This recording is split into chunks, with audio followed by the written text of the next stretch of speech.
They've learned about a discovery in South America. On a volcano 22,000 feet above sea level, they found 13 mummified mice. Somehow, some way, they made high ground where the temperature never climbs above freezing, and life is nearly impossible.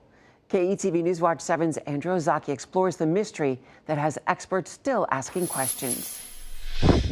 4 miles above sea level. Every breath of air contains just over 40% of the oxygen that you'd have at sea level. Atop the Andes Mountains in South America. The temperature is basically never above freezing, and the wind is relentless. University of Nebraska biologist Jay Stortz and his research team make a curious discovery: 13 freeze-dried or mummified leaf-eared mice. It's difficult to believe that anything could be living in that environment because, like I said, it's extremely hostile. Most of the mummies are a few decades old, some at most 300 years old. The discovery blows holes into one theory that the mice, which have been found in other summits, hitched a ride with the Incas, who were known to scale mountains for child sacrifices. But there was no evidence of ceremonies where the mice were found, and the Incan Empire ended over a century prior to the oldest mouse. They got there the same way that human mountain climbers got there, just by ascending the mountain. But why? That's the question Stortz's team has been trying to figure out. The only compensating benefit that I can think of is that they would at least be safe from predators. Since 2020, Stortz has captured several mice living in the Andes at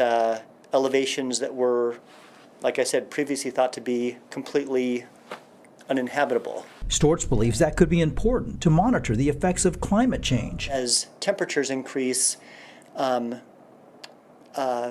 species of plants and animals are gradually shifting their distributions upwards. So how the mice got there remains a mystery, and how they were able to survive as long as they did.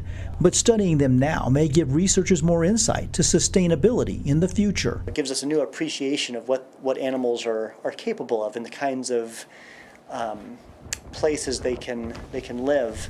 Andrew Ozaki, KETV, Newswatch 7. Well, they're certainly resilient. The research is funded through grants from the National Geographic Society and National Institutes of Health and National Science Foundation.